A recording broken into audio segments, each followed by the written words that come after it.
Corona हारेगा, India जीतेगा।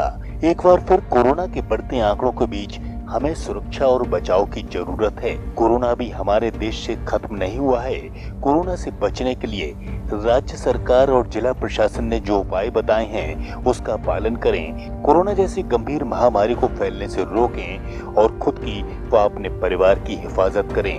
Corona से बचें। महाराष्ट्र सरकार के कैबिनेट मंत्री और लातूर के पालक मंत्री अमित विलासराव देशमुख को जन्म दिवस की हार्दिक शुभकामनाएं। Girija infrastructure private limited director Shankar Morgi, government contractor. Latur के अभिजीत देशमुख ने 21 मार्च 2020 में लातूर के पालक मंत्री अमित विलासराव देशमुख के जन्म दिवस के मौके पर एक संकल्प अभियान दिशा प्रतिष्ठान का चयन किया, जिसको 1 साल पूरा होने पर दिशा प्रतिष्ठान ने प्रेस वार्ता कर किए गए कार्यों की जानकारी मीडिया से साझा की। तो वहीं उन्होंने बताया कि 1 साल के दौरान प्रतिष्ठान ने 37 छात्रों के शिक्षण का पूरा खर्च उठाया, तो साथ ही अस्पताल में जरूरतमंद मरीजों के लिए प्रतिष्ठान द्वारा समय समय पर मदद भी की गई, जिसके चलते संस्थान द्वारा 23 लाख रुपए की मदद का ब्यौरा प्रेस के सामने रखा गया। इसी के साथ गरीबों के लिए चलता फिरता अस्पताल देने की दिशा में भी संस्थान द्वारा ठोस कदम उठाए गए। तो पालक मंत्री अमित विलासराव देशमुख के जन्म दिवस पर इस अस्पताल की शुरुआत लातूर के जिलाधिकारी के कर कमलों द्वारा की जाएगी। यह देश में पहली बार होगा कि जब कोई अस्पताल मरीज के घर तक पहुंचेगा और उनको स्वास्थ्य सेवाओं का लाभ देगा। वहीं प्रतिष्ठान द्वारा आगामी समय में इस तरह के अन्य अस्पतालों को और भी जगह संचालित करने के साथ छात्रों के बेहतर भविष्य के लिए तमाम योजनाएं हैं। तो प्रतिष्ठान के कार्यों को लेकर लातूर के साथ मराठवाड़ा के लोग भी प्रतिष्ठान की सराहना करते हैं। लातूर जिले के जो पालक मंत्री है अमित देशमुख जी, उनके पिछले साल के जन्मदिन के उपलक्ष्य में हमने ये सोचा कि कोई अच्छा कार्य किया जाए कि जो कि लोगों के काम आ सके।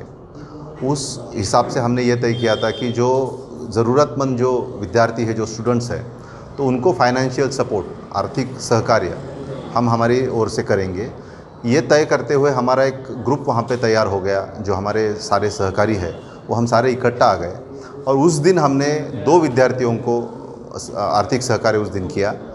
और फिर कुछ दिनों के बाद हमारे ये जहन में आया कि ये जो सारे हमारे सहकारी है उनमें जो ऊर्जा है, तो उस ऊर्जा का समाज के लिए सदुपयोग और हम किस तरीके से कर सकते हैं, ये सोच जब मेरे मन में आई तो हमने दिशा के विंग्स और फैलाने की कोशिश करी।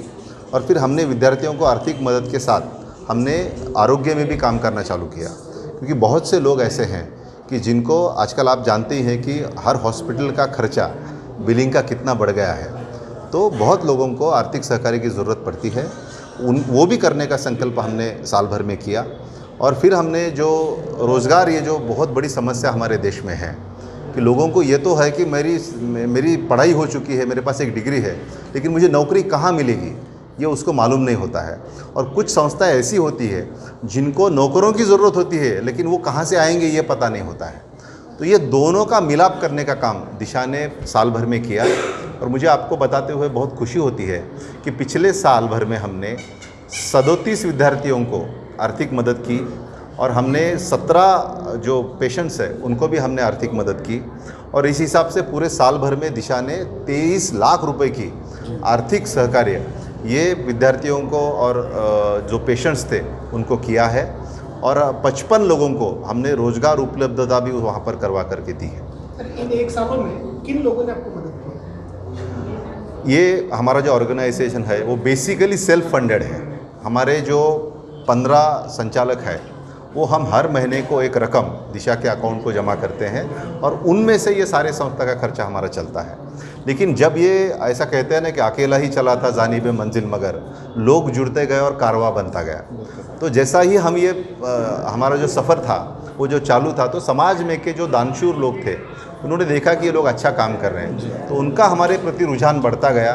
और उनकी तरफ से हमको फ़ोन आए कि हम भी इसमें शामिल होना चाहते हैं, हम भी इसमें कंट्रीब्यूट करना चाहते हैं कि हमारे पास जो पैसा है वो अच्छे काम के लिए लगे। देखिए, समाज में ऐसे लोग तो होते ही हैं कि जिनको अच्छा काम करना होता है, ज़रूरतमंद के काम हम आना, ये भावना समाज में बहुत लोगों के पास होती है। लेकिन उनको ये नहीं पता होता है कि किस पे भरोसा करें और पैसा किसके पास दे ताकि वो सही ज़रूरतमंद के पास जाए। और समाज में ऐसे ज़रूरतमंद भी होते हैं जिनको कुछ चाहिए होता है, लेकिन किसके पास से ले, कौन हमें देगा, ये पता नहीं होता है। तो ये काम दिशा प्रतिष्ठान कर रहा है और हमको बहुत से डोनर्स वहाँ पर हमको ज्वाइन हुए, उन्होंने हमको सहकार्य किया।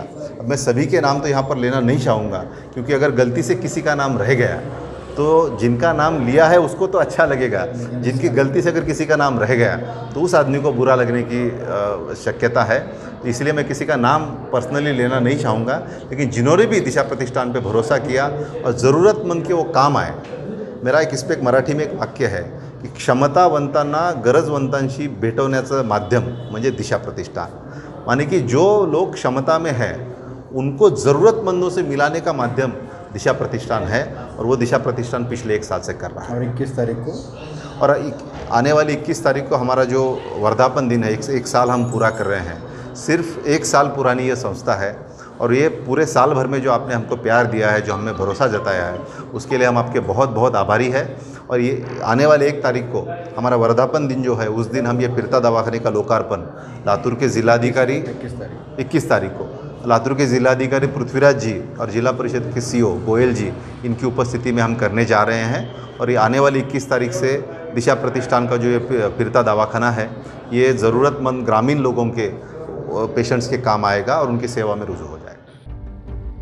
पालक मंत्री अमित बिलासराव देशमुख के जन्मदिवस के मौके पर दिशा प्रतिष्ठान द्वारा समाज सेवा के जो नए आयाम की शुरुआत की गई है, वो लातूर और मराठवाड़ा के लोगों के लिए वरदान साबित हो रही है, जिससे जरूरतमंद लोगों को यहाँ बेहतर स्वास्थ्य सुविधाएं आसानी से मुहैया हो पा रही हैं। लातूर से सहयोगी हारून सैयद की रिपोर्ट।